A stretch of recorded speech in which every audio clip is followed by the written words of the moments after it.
Sanggar Cerita mempersembahkan Sabda Pandita Ratu.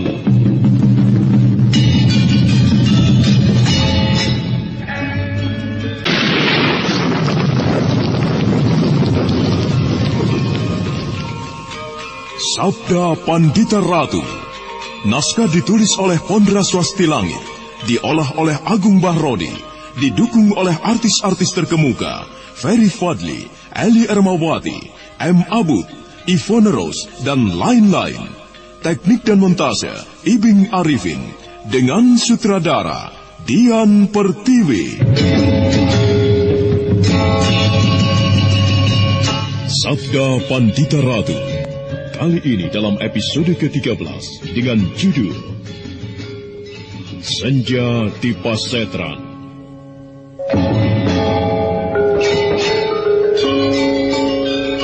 Tidak terasa, waktu telah bergerak cepat, hingga kemudian langit di sebelah timur telah terbakar merah membara. Fajar pagi telah datang. Dengan jelas Sang Wasi Bresima menceritakan pengalamannya. Begitu juga sebaliknya, Kameswara pun menceritakan perjalanan hidupnya.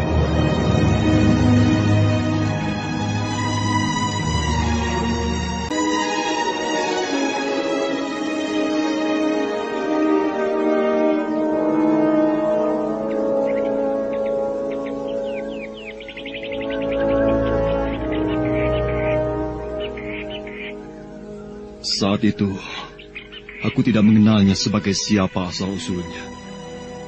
Yang ada adalah seorang gadis bernama Pinaka. Aku mengajaknya untuk menjadi suami istri. Kami melakukan sebuah upacara perkawinan. Ia kemudian hamil. Namun tiba-tiba, petir meledak mengagetkan kami. Kami berdua adalah kakak beradik. Pinaka Swasti Ratu adalah kakakku. Aku telah mengawini kakakku sendiri.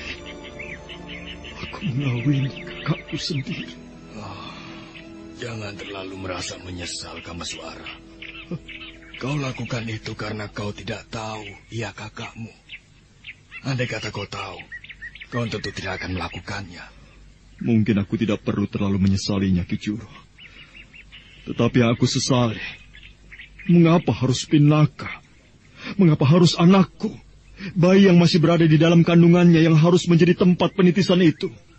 Mengapa bukan orang lain saja? Sang Wasi mengatakan, yang terjadi adalah sebuah pepesten, takdir Kameswara. Kau tidak akan menemukan jawabannya, karena sebuah takdir adalah garis yang telah ditentukan Batara Agung.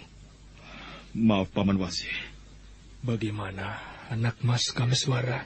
Jadi menurut Paman, pujangga dari Mataram yang bertugas menjaga keselamatan Candi Megah ini telah menitis kepada anakku, bayi yang masih berada di kandungan itu? Benar, anak Mas. Apakah aku harus mempercayai cerita itu, Paman Wasi? Aku harus meyakinkan kepada anak Mas Kameswara bahwa itulah yang telah terjadi. Putra anak Mas yang masih berada di dalam gua garba ibunya itu telah terpilih untuk menitisnya kembali. Semoga Mahasakti masih dipaingal di zaman Mataram. Anak Mas Kameswara harus merasa bangga karenanya. Bangga? Aku harus merasa bangga? Apakah ini bukan berarti sebaliknya, Paman? Aku telah membayangkan kesulitan demi kesulitan akan dihadapi oleh Pinaka Swasti Ratu. Perempuan titisan Batari Durga itu tentu akan memburunya, dan selalu memburunya, berusaha untuk membunuh pula bayi yang akan dilahirkannya. Dan aku membayangkan, tentu akan banyak sekali korban yang berjatuhan. Anak Mas, syukurlah jika anak Mas telah membayangkan kemungkinan yang paling buruk yang akan terjadi itu.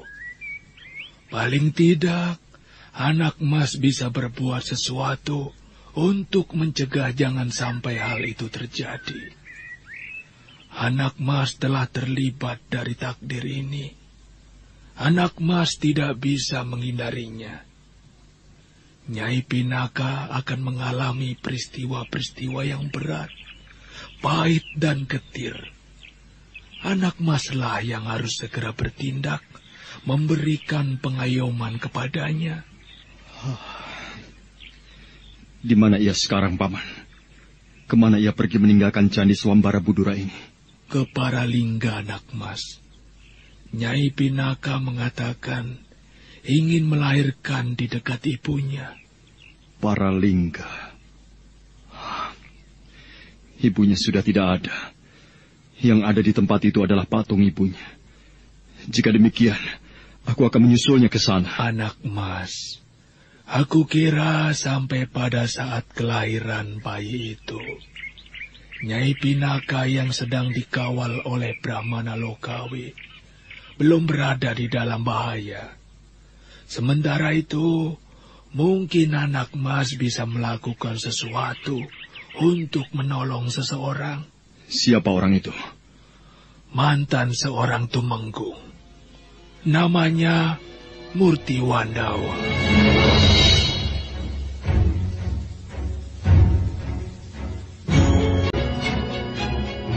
Tumenggung Murti Wandawa?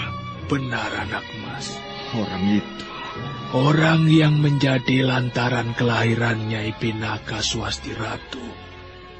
Juga tentu yang menjadi lantaran kelahiran Anak Mas ke dunia ini.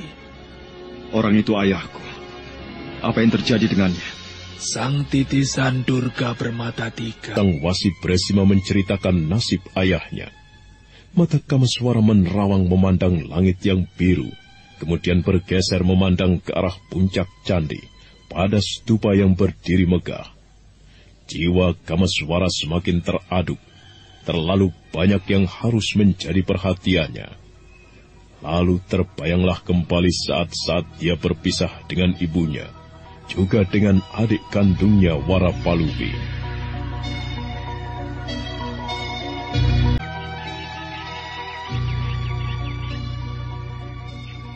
Aku pernah mendengar kisah dan sepak terjang seorang laki-laki yang bernama Sakyamurti, Anak Mas. Sepak terjangnya pula ketika menjabat tumenggung di Kediri, bernama Tumenggung Murti Wandawa, yang pada umumnya adalah sepak terjang yang tidak terpuji.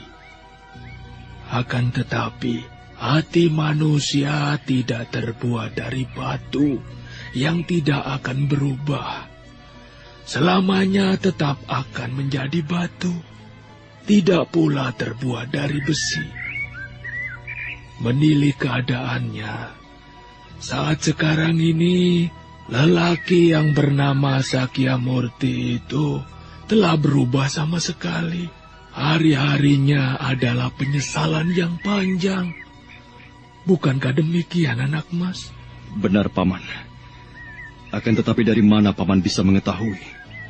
Apakah ada orang yang bercerita? Ya, Brahmana Logawi yang banyak bercerita tentang sepak terjang Tumenggung Murti Wandawa.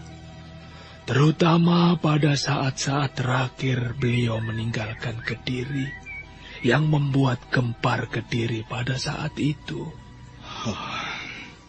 Baiklah, aku akan menolongnya. Semoga saja bisa. Barangkali aku harus berkata, sejelek apapun ia tetap ayahku.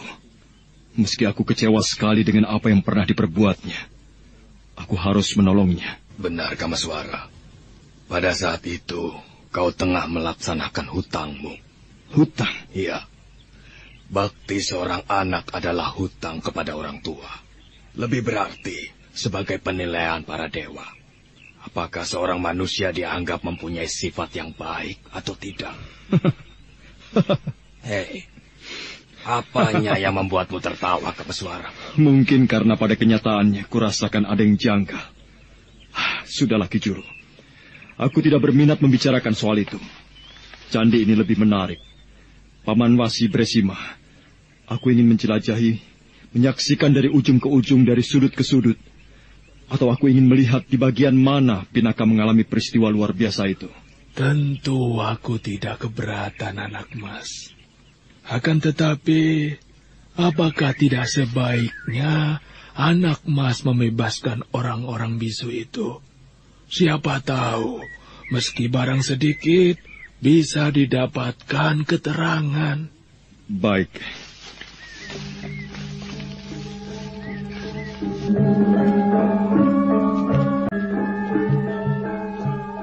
Kameswara segera melangkah mendekati 4 sosok tubuh yang tergeletak kaku. Hanya matanya saja yang bergerak-gerak menunjukkan mereka dalam keadaan sadar. Kameswara segera membebaskan mereka satu persatu. Namun untuk menjaga kemungkinan, pada bagian kakinya masih dibuat lumpuh. Bisakah Paman bersambung rasa atau berbicara dengan orang bisu? Oh, sayang sekali. Tidak, anak mas. Bagaimana dengan Ki Juru? Barang sedikit, aku bisa, Kameswara. Baiklah, Paman.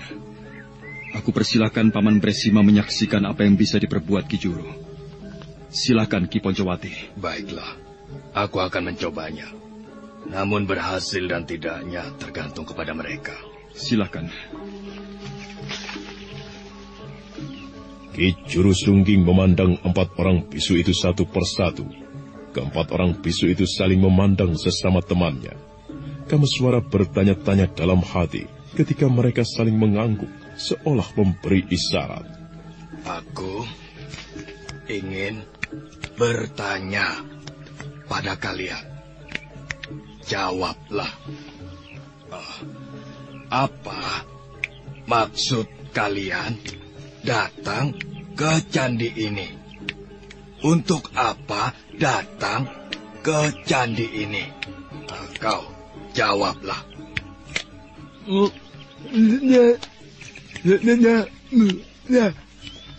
Apa katanya Ki Juru? Terjemahannya, ia tidak sudi menjawab. Bukan main. Sebuah jawaban yang tegar sekali. Bagaimana dengan yang seorang lagi? Apakah ia juga akan menjawab dengan jawaban yang sama seperti itu? Kau katakan, untuk apa kau datang ke candi ini? Untuk apa? Apa tujuan kalian datang ke candi ini?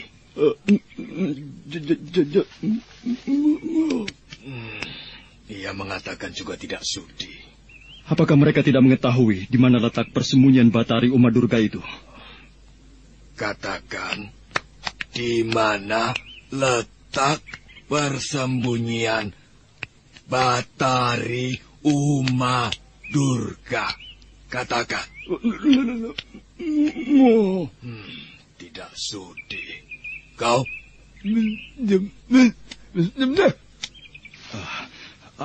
Apa katanya Ki Juru? Lebih baik mati atau bunuh saja. Katakan kepada orang-orang bisu ini, aku tidak akan membunuh mereka. Namun kita bisa menyaksikan mereka. Mereka kita buat lumpuh dan tidak bisa bergerak sampai tua. Kalian dengar, orang-orang bisu. Jika kalian tidak mau bekerja sama dengan kami tidak akan membunuhmu. Namun kami bisa menyiksamu. Kalian akan kami buat lumpuh sampai tua. Tidak akan ada orang yang menolong kalian. Hei, apa yang akan mereka perbuat itu? Jangan! Ayo, muntahkan! Ayo, muntahkan!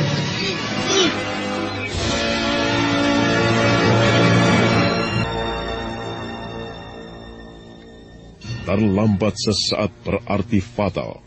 3 orang di antara para bisu itu telah berhasil menelan bilis racun. Mereka menggelepar seperti ayam disembelih. Peristiwa itu benar-benar mengejutkan. Waktu yang hanya sekejap, namun Kameswara tidak berhasil mencegahnya, kecuali salah seorang, di mana racun yang ditelannya telah masuk sebagian ke dalam tenggorokannya. Sedangkan ketiga yang lainnya telah terbujur menjadi mayat setelah menggelepar beberapa saat.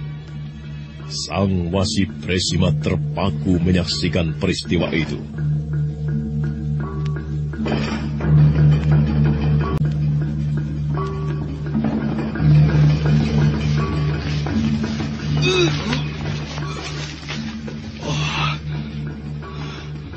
Luar biasa.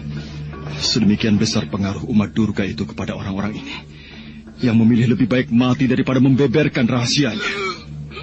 Tumpahkan, ayo tumpahkan, jangan ditelan. Ayo tumpahkan. Cepat tumpahkan. Kalau tidak, lihat, kau akan seperti temanmu. Kau akan mati, ayo cepat. Sial, orang ini memilih mati. Suara, lihat keningnya. Mulai muncul bercak merah. Oh, ini rupanya penyebabnya.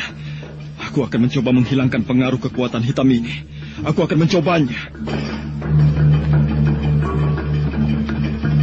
Kameswara segera bertindak dan mengalirlah kekuatan aneh yang mengeram di dalam perutnya ke arah telapak tangannya. Kekuatan luar biasa yang bersumber dari sebuah peristiwa yang paling luar biasa yang dialaminya di balik air terjun Kambang Ayun. Kameswara mendekap kening lelaki bisu itu. Ki Jurusungging melihat ada asap tipis yang muncul dari sela-sela jemarinya. Ketika Kameswara kemudian melepas telapak tangannya, kening yang semula terdapat noktah berwarna merah itu telah berubah menjadi hitam gosong.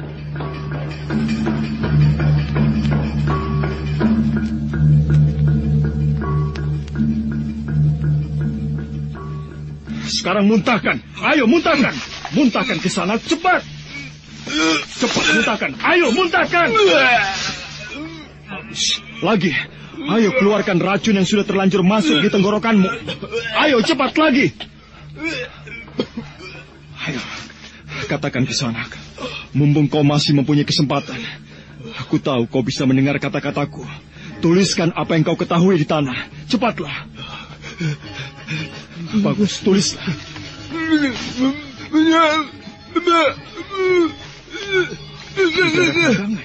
Jadi kau berasal dari Widara Kandangan? Jagat Dewa Batara. Kau tentu murid perguruan Widara Kandangan, murid Paman Galuh Urang. Benar begitu? Dewa.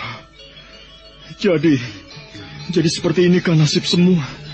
Semua anak murid perguruan Widara Kandangan? Kisanak, Nyai Pinaka adalah kakakku. Kau tentu mengenal Nyai Pinaka Swasti Ratu, bukan? Ya, kakakku.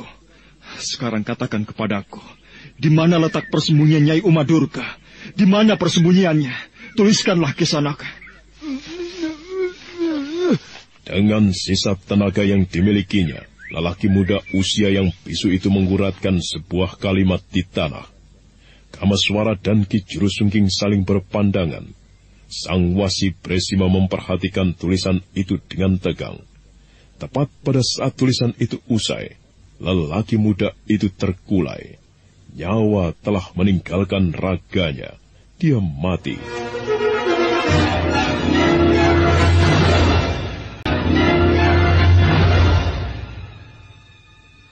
Orang ini beruntung, anak mas. Ia mati. Namun anak mas telah membebaskannya dari pengaruh jahat Batari Durga. Jika tidak, jiwa atau sukmanya akan penasaran karena lepas dari jalan yang seharusnya. Apakah benar demikian, Paman Wasi Bresima? Benar demikian, anak mas. Orang ini masih beruntung. Cemoro Sewu. Pasetran Gondomayit itu terletak di Cemoro Sewu. Cemoro berarti cemoro. Sewu adalah 1000. Cemara 1000. Aku tahu tempat yang bernama Cemoro Sewu. Tetapi apakah ada tempat lainnya yang juga bernama Cemoro Sewu? Di mana anak mas mengetahui tempat bernama Cemoro Sewu itu? Di lereng timur Gunung Lawu, di dekat sebuah telaga yang sering disebut Sarangan. Di sanalah terdapat sebuah daerah yang disebut Cemoro Sewu atau Cemoro Sosro. Sosro juga berarti 1000. Bukankah kita telah melewati tempat itu, Kameswara? Iya, kita telah melewati tempat itu. Namun kita tidak melihat tanda-tanda yang mencurigakan. Atau apakah memang benar tempat itu yang dimaksud? Sayang sekali. Pengetahuanku tentang berbagai tempat sangat sempit, anak mas. Aku tidak bisa memberikan wawasan. Namun, mungkin juga tempat itu. Jika demikian, dalam perjalanan kembali ke Paralingga, Aku akan melewati tempat itu lagi. Bagaimana Ki Juru?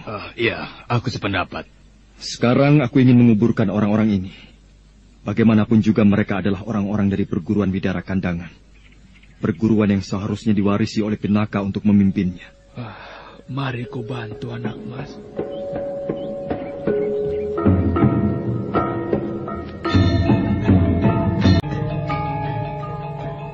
Maka demikianlah, dibantu oleh Ki Juru Sungging dan Wasi Bresima, dikumpulkannya kayu-kayu ranting kering secukupnya. 4 sosok mayat itu kemudian diantarkan menuju ke gerbang kehidupan terakhir melalui sebuah upacara. Api berkobar, dan ketika waktu kemudian bergeser, upacara telah usai. Dengan ditemani oleh Wasi Bresima, Kameswara dan Ki Juru Sungging menaiki candi, mengelilinginya sambil tidak habis-habisnya mengeluarkan ucapan kekaguman dan pujian atas kemegahan Candi Swambara Budura itu.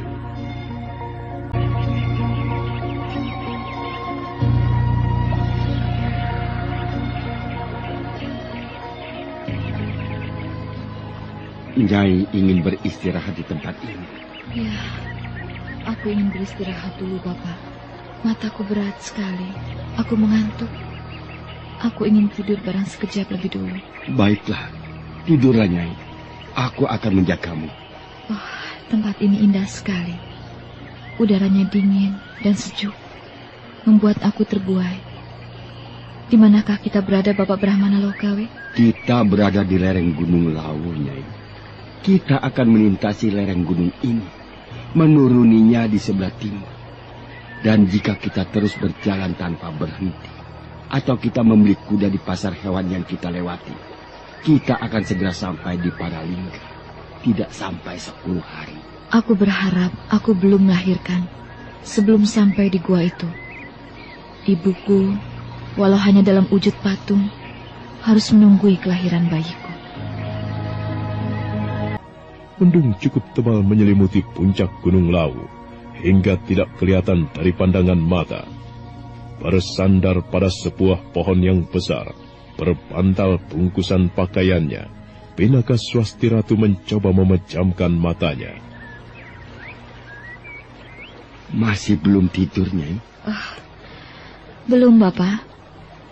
Hampir saja aku tertidur. Tapi tiba-tiba bayi di dalam perutku menendang keras sekali. Laki-laki rupanya. Bayiku tidak senang aku tidur. Bisa kurasakan ia bergerak ke arah kanan. Di bagian ini terasa menonjol. Itu pertanda bahwa saat kelahiran bayimu sudah dekat, Nyai. Bulan ini nampaknya bulan-bulan terakhir.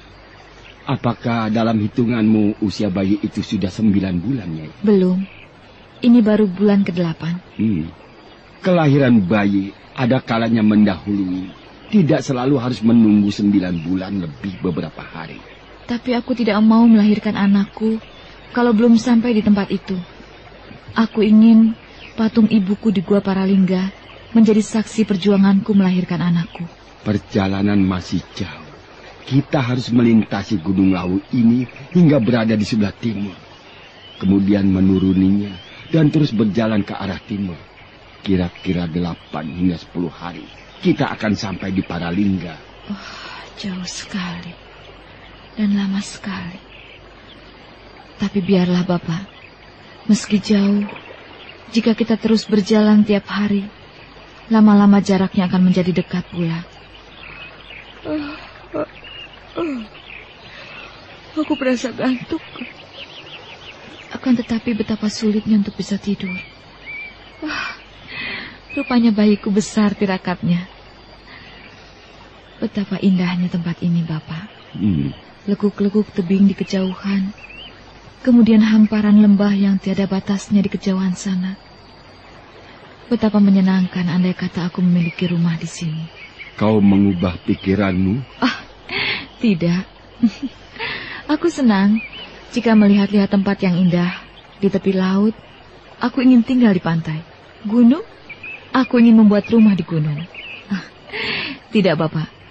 Meski di tempat ini menyenangkan, Aku tidak ingin tinggal di sini. Mungkin aku akan memilih tinggal di Paralingga atau di Widara Kandangan. Di Paralingga, di sana ada patung ibuku. Di Widara Kandangan, entah bagaimana nasib mereka.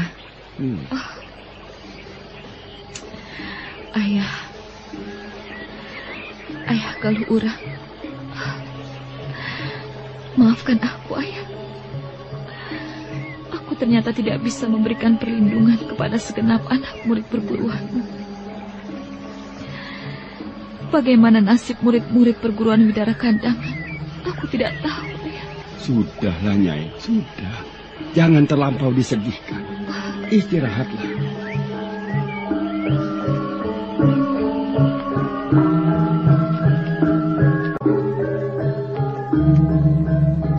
Tiba-tiba Pinaka Swasti Ratu teringat pada nasib orang-orang perguruannya.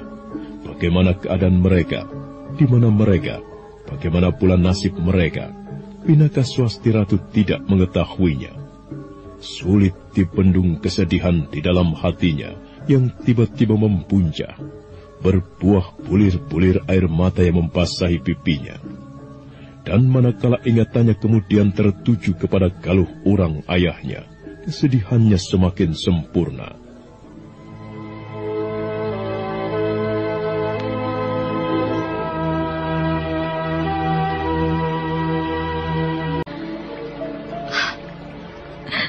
Ayah, dengarlah ceritaku. Aku menghadapi persoalan yang berat. Aku seperti tidak mampu menyanggahnya, Ayah. Ayah Galuh Urang, mengapa kau harus meninggalkan aku? Terlalu berat aku hidup tanpa kau, Ayah. Sudahlah, Nyai. Jangan biarkan pikiranmu melayang-layang yang membuat Nyai menjadi sedih. Yang sudah lewat tidak akan kembali. Jika Nyai berharap yang bukan-bukan, Nyai akan tersiksa karena berada di alam angan-angan.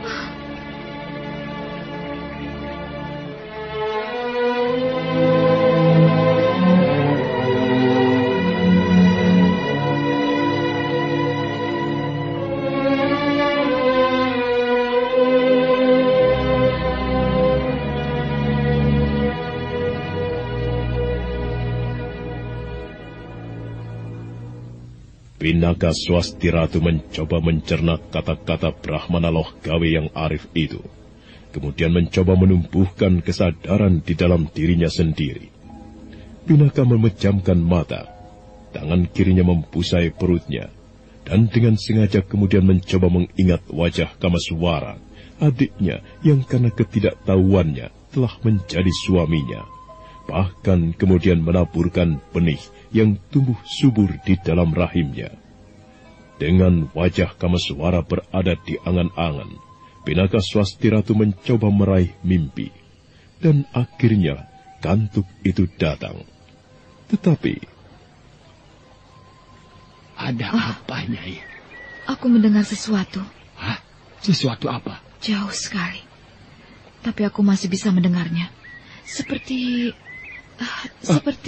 apa, Nyai? Banyak sekali orang bersorak-sorak, seperti sedang melakukan sebuah upacara liar. Upacara liar? Ya, aku bisa mendengarnya. Tapi aku masih bingung, dari mana suara itu berasal.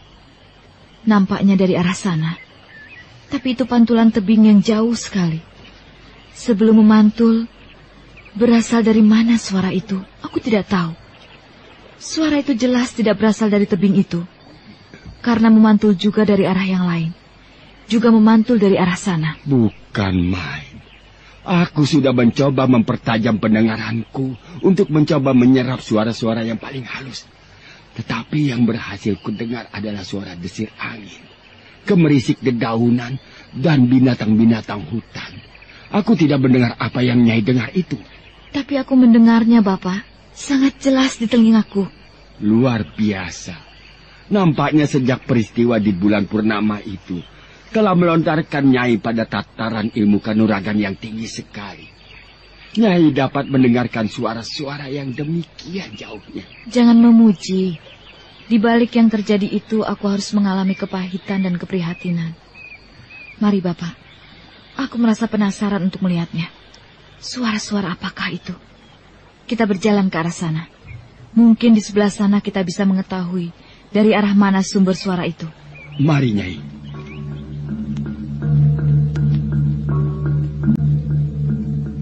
Pinaka Swasti Ratu yang ditemani oleh Brahmana Loh Gawe kembali melanjutkan perjalanan mendaki bukit, dan ada kalanya harus menerobos semak belukar dan berpapasan dengan ular bahkan harimau. Dengan memusatkan perhatian pada ketajaman pendengarannya, Pinaka Swasti Ratu terus berjalan. Dibutuhkan waktu cukup lama untuk pada akhirnya Pinaka berhasil menemukan dari mana arah suara-suara sedemikian banyak orang yang bagaikan liar dalam melakukan sebuah upacara.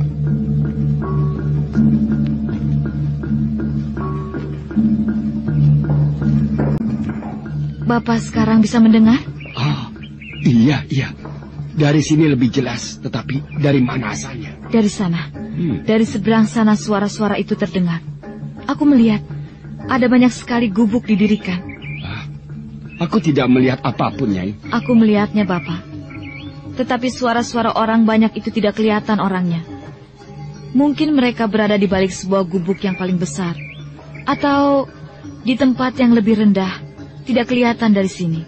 Apakah kita perlu ke sana untuk melihatnya? Jika kita ke sana, kita harus mengitari jurang yang memanjang ke timur dan kemudian membelok ke selatan. Tunggu dulu, Nyai. Bagaimana, Bapak? Jangan-jangan tempat itu adalah... Tempat apa? Persembunyiannya titisan Batara Durga yang memiliki 3 buah mata itu. Pasetran Gondomayit.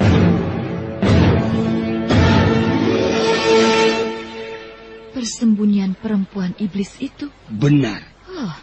Jika demikian kebetulan sekali. Aku ingin mengobrak-abrik tempat itu. Jangan, Nyai. Jangan.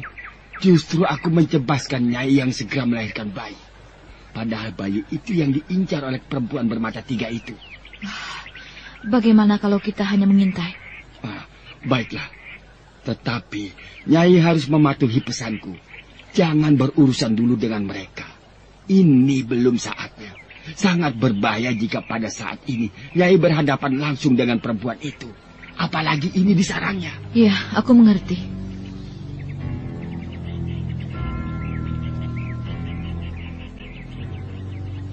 Akhirnya, meski belum sampai di sudut jurang di sebelah timur, namun sudut pandang yang ada telah memungkinkan Nyai Pinaka melihat apa yang terjadi di seberang.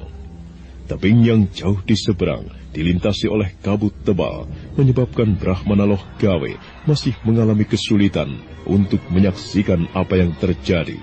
Meski suara-suara mereka yang berteriak berirama, liar dan menghentak-hentak semakin jelas ditangkap pendengaran mereka. Benar-benar orang-orang yang sedang melakukan upacara aneh. Ada beberapa pemuda dan juga perempuan yang diikat di kayu-kayu besar yang ditancapkan. Ada api yang menyala. Nampaknya upacara itu menggunakan pengorbanan. Dan orang-orang yang terikat itu, apakah kita tidak menolongnya, Bapak? Kau berada di sudut jalan yang menyulitkanmu, Nyai. Seperti makan buah si malakama. Kau kebingungan untuk menentukan sikap. Tetapi, jika Nyai mau berpikir lebih jauh, Nyai harus memikirkan keselamatan bayi di dalam kandungan Nyai. Bayi itu adalah titisan orang suci di zaman Mataram yang di masa mendatang akan menjadi penyelamat Candi Swambara Butura yang berada di dalam bahaya. Jangan bermain bahaya di tempat ini, Nyai. Menyelamatkan orang-orang itu memang penting. Namun menyelamatkan bayi di dalam kandungan Nyai jauh lebih penting lagi. Kasihan mereka, Bapak. Mereka mungkin akan dibunuh. Apa boleh buat, Nyai? Aku melihat 2 orang pemuda dan 2 orang gadis diikat. Sayang wajahnya tidak kelihatan. Betapa malang nasib gadis itu. Aku juga melihat masih ada seorang lagi yang terikat pada sebuah tiang. Sakyamurti. Bagaimana, Nyai? Benar. Kita tidak perlu berurusan dengan mereka. Mari, kita tinggalkan tempat ini.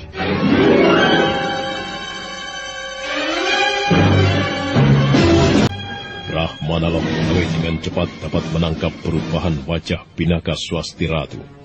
Justru karena itu, Brahmana Loh Gawe bertanya-tanya dalam hati. Brahmana Loh Gawe mencoba memandang ke seberang jurang, namun yang dilihat berada di tempat yang jauh sekali. Brahmana Loh Gawe tidak bisa melihat apapun. Hanya kabut yang melintas di tempat yang sedikit lebih rendah yang bisa dilihat oleh kakek tua itu dengan jelas.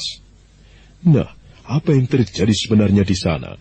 Saudara pendengar, untuk mengetahui jawabannya, ikutilah kelanjutan kisah ini dalam seri berikutnya. Sampai jumpa.